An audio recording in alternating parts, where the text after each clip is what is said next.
بسم اللہ الرحمن الرحیم۔ عید میلاد النبی منانے والوں، اپنے قرآن اور حدیث کو دیکھو۔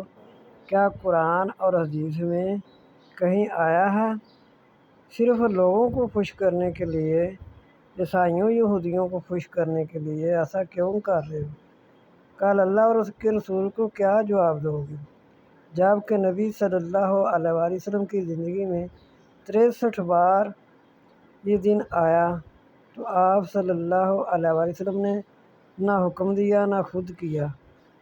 پھر آپ نے یہ ضرور پڑھا ہے کہ اللہ تعالیٰ نے جب قرآن پاک کی آخری آیت نازل کی میدان عرفات میں، تو اللہ تعالیٰ نے فرمایا کہ میرے پیارے محبوب، میں نے تم پر اپنا دین مکمل کر دیا۔ تو کیا یہ کمی رہ گئی تھی دین میں جو اب لوگ پوری کر رہے ہیں؟ اللہ کا خوف ہونا چاہیے کہ یہ ہم دین میں نیا کام کر کے ہم عیسائیوں یہودیوں کو خوش کر رہے ہیں۔ یہ ایسے کام تو ان کے تھے، ان کو روکنے کے لیے تو ہمارے آقا صلی اللہ علیہ وسلم دنیا پر تشریف لائے، جب کہ 1,24,000 صحابہ جو موجود تھے ان میں سے کسی نے بھی یہ دن منایا ہو؟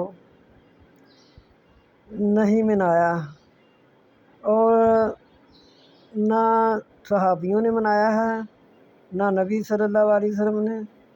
پھر وہ اپنے وقت کے خلیفہ بھی رہے ہیں، تو کیا ان کو یہ بات بھول گئی تھی؟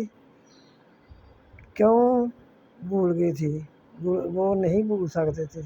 جو چھوٹی سی چھوٹی نیکی تنکیاں اٹھانے تک بھی وہ کرتے تھے، تو اتنی بڑی نیکی کو وہ کیسے بھول گئے تھے؟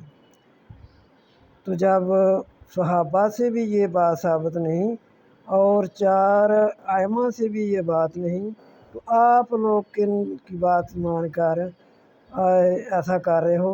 اور اگر حساب لگایا جائے تو 12 ربیع الاول کا تو دن ہی نہیں آتا، 9 ربیع الاول کا آتا ہے۔